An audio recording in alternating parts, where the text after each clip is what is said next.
In our last podcast, we began a discussion on pandemic and post-pandemic selling skills, because the skills that got you to this point will probably not be enough to keep you moving forward.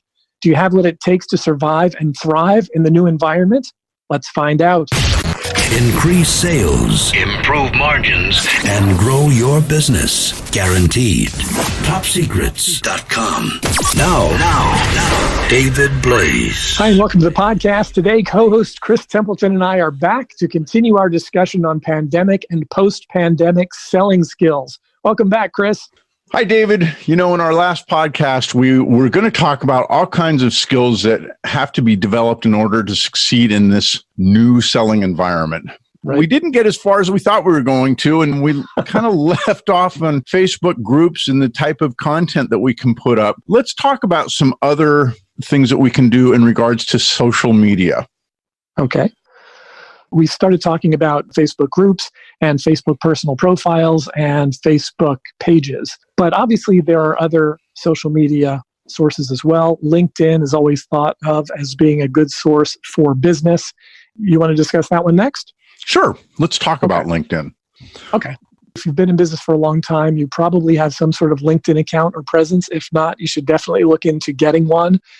LinkedIn is one social media environment in which it's okay to be in business and be in sales. Sometimes with some of the more personal social media platforms like Facebook, that can be frowned upon. But in LinkedIn, people sort of expect the fact that you're in business and that you might say things related to business. Now, that doesn't mean that you can just go on there and turn it into a 24-hour pitch fest, right? You can't just go on there and say, buy my stuff all the time, because you will alienate just as many people on LinkedIn as you would on any other platform. However, don't think that'll work?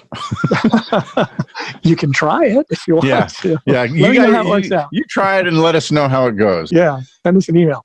But you can get on there and exchange ideas. You can initiate conversations that are more business related. You can connect with people, because on LinkedIn, it's more about connections, whereas on Facebook, it's about friends, quote unquote. So you're friending people on Facebook, but you're connecting with people on LinkedIn. So people expect that there's going to be a business component to the discussion on there. So that's helpful. The flip side is that since it's all business, people do get pitched a lot. And so the way that we approach people on LinkedIn is going to have to be thought through and not just winging it the way that a lot of people do. And I don't know if you want to go with 80-20 or some different split, but like you said, if all you're doing is pushing your sales messages, you're not going to be very effective in generating connections and interest. And so can we do 80% that is informational, maybe half of that tied to your specific products, but not as, hey, buy my product? And then can you do things like we're doing right now, which is how do we help people in these difficult times? And almost everybody in business has the ability to tie this to what's going on with the pandemic, that sort of thing, don't you think? Yeah, absolutely. And I think one of the primary changes in focus has been, and this is something we've talked about in previous podcasts as well, is that right now with everything that's going on, sales is far less about what can I sell you and far more about how can I help you? How can I help you with what you're looking to accomplish?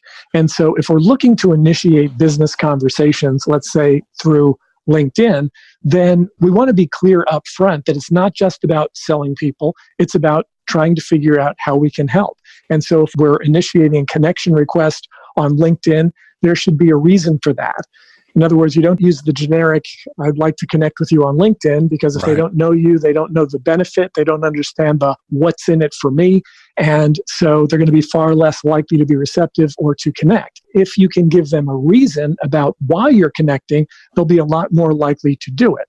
For example, if you service a particular niche industry and you are able to say in your connection request, I work with a lot of people in your industry. I thought it might be worthwhile to connect. I have a few ideas I'd be happy to share with you.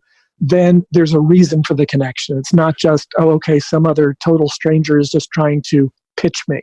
And if you can take that initial pitch and at the same time tie it to what's going on in these wild times, and I think if it's not going to be sales oriented, that you say it. Love your business at some point, but at this point, I'm just trying to help people that I work with in this industry, that sort of thing. Something that eases it up a little bit. And it's got to be authentic, doesn't it? It does. And you had mentioned the 80-20 thing. And a good example of that on LinkedIn would be if you were to publish some sort of article that would be helpful to a particular industry to help them understand how they could accomplish or get a result that would be favorable to them. If they read something like that, then that's going to get them interested in you. So you're putting valuable content up there. And then if they like it enough, what will happen is they'll say, oh, that was interesting. Who is this person? And then they'll very likely go to your profile page on LinkedIn and they'll see what you have to say there. That's why it's really important that your profile page is optimized to position yourself for what you want people to know about you. What is it going to say in your profile page about what you do and how you do it and who you serve? Because if it just says, here's this person and this is their title and this is where they're located, that doesn't really give them a good feel for how you can help. It goes back to what we talked about in the previous podcast was, if you're going to try and do some marketing and develop relationships on Facebook, you better make sure that your Facebook page and your profile and what you're posting are things that are going to enhance that process. Right. The same is true, probably more so in LinkedIn. The good news with LinkedIn is that it's a much briefer way to find out about a person. In other words, we've got a profile set up where we've written about what we do, we've showed our experience, that sort of thing. But I strongly encourage you to take a look at your profile. And in addition, have a couple of friends take a look at it and say, does this feel like the message that I want to portray to people on LinkedIn? I think that's probably a pretty important place to start. Yeah, so that when they go to your profile, they're seeing the benefits that you offer. And it could be some sort of paper that you've written. It could be an article that you've posted. But right there at the top, there should be a statement about what you help people to do. Who you help and how you help them should really be right there, front and center in your LinkedIn profile. And just as a side note, there are a lot of people out there that are available to update and clean up your LinkedIn profiles. You can go to Fiverr, you can go to Upwork, lots of places where people will go through and really from a much more objective place be able to take a look at it and say, I think this is what I'm seeing and what you ought to be thinking about. Does that make sense? Yeah, definitely worth looking into. And something else is just looking at other people's profiles will give you a lot of ideas. If you go to somebody's profile and it's uninspiring, you can ask yourself, why is this uninspiring? Yep. Whereas if you go to some people's profiles and you say, wow, this is really great, what do you love about it? How are they describing what they do and how they do it? What sort of things are they offering on their profile to entice people to get in touch or to make themselves known so that you can start initiating conversations and dialogues there? The other thing that's really worth taking a look at is just going through my existing contacts. I think I have 400 or 500 contacts. When we first got involved with social media, we were friending everybody and their brother. And now is a good time to take a look at who you're friended with or connected with, and also just reaching out to them personally. Hey, just thinking about you. Hope you're doing well through this crazy time. What a great message. Simple, to the point, not sales oriented, but you're now back in that person's mind. Yeah. And now also, and I don't want to go too deep because in the last one, we went really deep into Facebook, and I don't think we're going to be able to do that. Otherwise, we're going to have the next 45 podcast episodes on all sorts of different topics. But the main topic that we're examining here in this podcast and the last one are prospecting using social media. And so we talked about in the last podcast some of the ways to do that on Facebook. We talked about some different things that you can do in this one on LinkedIn. What were some of the other platforms that we wanted to discuss? Well, I think the other one that we ought to look at is YouTube. Mm-hmm. People forget that YouTube is the second largest search engine on the internet. And from that standpoint alone, the fact of the matter is if you search podcast sales or something like that on Google, you're going to get, over 1 million results. On YouTube, you're going to get far less than that. And so I think it's one of the things that people walk by a lot. And, just because you're on YouTube does not mean that you have to be in front of a camera. Plenty of people will put up a deck and walk through the deck as a way to communicate information. And again, if you're communicating relevant information, that is going to get interest. Yeah, and it's got a lot in common now with Facebook in the sense that a lot of people do Facebook Lives. Yep. And Facebook Lives tend to get a lot of attention because Facebook wants people to be looking at lives, and so they'll get more eyeballs on it. One of the things that I've been doing fairly recently myself is I will do a Facebook Live within our group, which is just for our paying clients. And then I'll take some of that content and I'll actually download the video and I'll save it onto our server and I'll make it available to paying clients in other areas as well. Now, with YouTube, it's a similar kind of thing. You can go on there and you can create all kinds of content and get it out to people. And you had mentioned the idea of not having to be on camera yourself. That's absolutely true. You can use screen capture software and use whatever PowerPoint. You'd mentioned using a deck, like a slide deck, to be able to have the visuals, and then you could just sort of self-narrate that, put that up on YouTube, and get it in front of people. Definitely potential for that. I think in terms of what we're talking about with this series of podcasts, however, the idea that we're looking at developing new skills to be able to sell in the new environment, then I think we should probably really look at using video and actually showing up on video as part of the skills that could and should potentially be developed.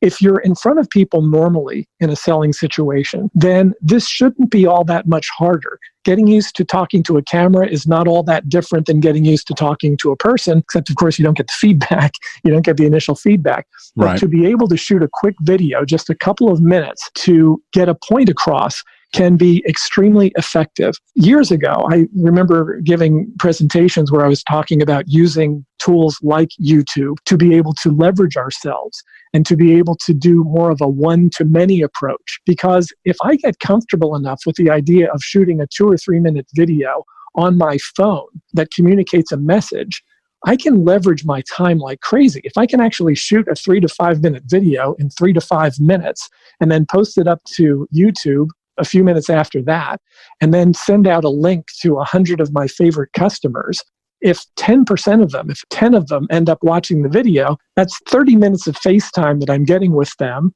for 3 to 5 minutes of video recording and the time that it takes to upload and send out the message. If I can get 20%, so much the better. If I can figure out who's seeing it the first time I send it out, I could then send out a similar message to get more of those people to see it. And of course, if I've got more people that I could send it to, then I can really leverage it even more than that. So I think that could be another one of the skills that we should talk about getting comfortable with, is just the idea of being able to shoot some sort of video that we would feel comfortable putting in front of a client. You know, it's a great point. And there are a number of pieces of software, online platforms that allow you to shoot a quick video and send the link to somebody. And what I would suggest, you know, there are a lot of people, David, that are going to say, I can't even imagine talking to a camera. Well, you know, I couldn't imagine talking to a camera, I don't know, a year ago. And now I do it all the time. I do it almost every day, between Zoom, between this other program where I can just shoot it. I respond to emails a lot that way. Thanks for your email. Click here for your viewing pleasure. And the reason people are so nervous about being in front of a camera is they've got all this chatter going on in their head. Do I look good? Or am I sounding right? Am I saying the right thing? And eventually, as you get more and more accustomed to it, all that chatter goes away. And then you really do get to focus. So practicing in front of a camera is a great, great skill to have, and something that I got a feeling we're going to be using a whole lot more down the road, wouldn't you say? Absolutely. And the other thing I would say is plan on not being great at it at first, and plan on being okay with that. Yes. And if there's one advantage to doing a Facebook Live before you're ready, it's that it gets you ready. And I'm drinking my own Kool-Aid here, because that was something that I had not done previously. I thought it would be a good idea, but I was never really pressed to do it. Right. And then since this has been going on, I've realized that there is a lot of help that my clients need right now. And the best way for me to get it to them is to simply get in front of them, find out what help they need, and deliver it to them. And so I've been using Facebook Lives to be able to do that with our Inner Circle and Smart EQP members, so that we can find out what's most important to them now, where do they need the most help, and then delivering recommendations and solutions that they can implement right away. And then the other thing to keep in mind is also that so much of what one client needs is 80% of your other clients need something very similar. So if you can make that video generic down the road, what a great way to connect with people and not have to shoot that video over and over again. Right. And the more comfortable with it you get, the quicker you can do that sort of thing. And when you even get comfortable with the idea of it not being perfect, just getting something out there that's decent, that's okay, that's good. It's better to get something good out there today than something perfect 6 months from now. And I think one of the things that I've argued for a long time when it comes to video and audio is mistakes humanize you. In other words, obviously you don't want to be tripping over yourself the whole time, but things that don't come through quite as polished are authentic to people. They're like, oh yeah, I can relate to that. And so I would really encourage people not to go for perfection, not to go for super high levels of polish. I just think when we get too polished, then this whole other conversation comes up for people who are like, man, oh man, they must have spent a ton on that, or it's just feels like I'm watching a commercial, those kinds of things. I think we got to be really careful about that too. Yeah, because it looks too rehearsed. When it's too good, it looks rehearsed. And people are used to really poor quality video because they see it all the time in their feeds, particularly in places like Facebook where people will just shoot anything. So if the content is good, they're going to pay attention to it. If the content is bad, they're not. And one of the things that we've had this conversation probably before as well is, how long is too long? How short is too short? You can bore people in 30 seconds or you can keep them captivated for 30 minutes. It all depends on the content, what you're doing, what you're saying, and if you're speaking to their need. If you're speaking to their need, they will stay focused and they will stay with you. I want to repeat that because it's so important. There's this kind of view that, anything over 5 minutes, nothing could be further from the truth. If you have something that's of interest to your prospects or your clients, and you can do it in a way that's engaging, 30 minutes is no big deal. And then the other thing, just as a side note, is on all of these, taking and getting video or audio transcribed. I did a 45-minute piece last week, 8,000 words. Oh my gosh, the things that I can do with 8,000 words of content, there's just such a great amount of things that we can do with audio and video as the starting point. So yes, yes, and yes. Yeah, great point. Because when you do something like that, you get the transcript. I use a service called Temi.com, Temi.com. They do automated transcriptions. They're not perfect, but they're good and they're fast and they're relatively affordable. You're still going to want to have someone go through and check it to make sure that it said roughly what it was that you thought it said. Right. But it's a great resource because then you can find the nuggets in the things that you've said and you can repurpose it as a shorter video or as an email or as a text or as part of a sales presentation. It allows you to express yourself and capture it and then repurpose it for lots of different uses. Okay, well, we've covered, once again, a lot. So I suppose at this point, we should probably wrap things up for today and pick up in our next podcast. Perfect. And I think we can wrap up by saying LinkedIn, Facebook, whatever it is, video and audio are great, great things to bring to your prospects and clients. And if you need help minimizing the short-term damage to your business and positioning yourself as the go-to person for the recovery, go to topsecrets.com/call, schedule a strategy session to find out if David and his team can help you. That's topsecrets.com/call. Thank you, David. This is really important what we're doing. I really think it has value, and I think you'll see lots of people coming to you and saying thank you. Good. Well, I hope they all find it valuable. I think it's great to have the conversation, and I look forward to the next one. Thanks, Chris. Topsecrets.com. These are very strange times, and it's likely the next 90 days in business is going to be critical for you. So if I offered to work with you virtually over the next 90 days to help you to minimize the short-term damage to your business and position yourself perfectly for the long term as the go-to person in your market while everyone else is too afraid to move, would you take me up on that offer? It's important to understand that this is not for everyone. Specifically, you must be serious about doing what's necessary to grow and scale your business right now. This is what's going to help you to minimize short-term damage and position yourself as the leader in your market during the recovery. You must be ready, willing, and able to invest in yourself, your business, and getting new clients. You must be willing to follow very specific instructions. You must be friendly and coachable. And you must be ready to start now. This is not for those who want to wait it out. If you meet all 5 of those criteria, Schedule a one-on-one strategy session with us to determine if we're a good fit to work together. Please only schedule a time when you know you'll actually show up. Just go to topsecrets.com/call. That's topsecrets.com/call. Increase sales, improve margins, and grow your business. Guaranteed. Top Secrets. TopSecrets.com.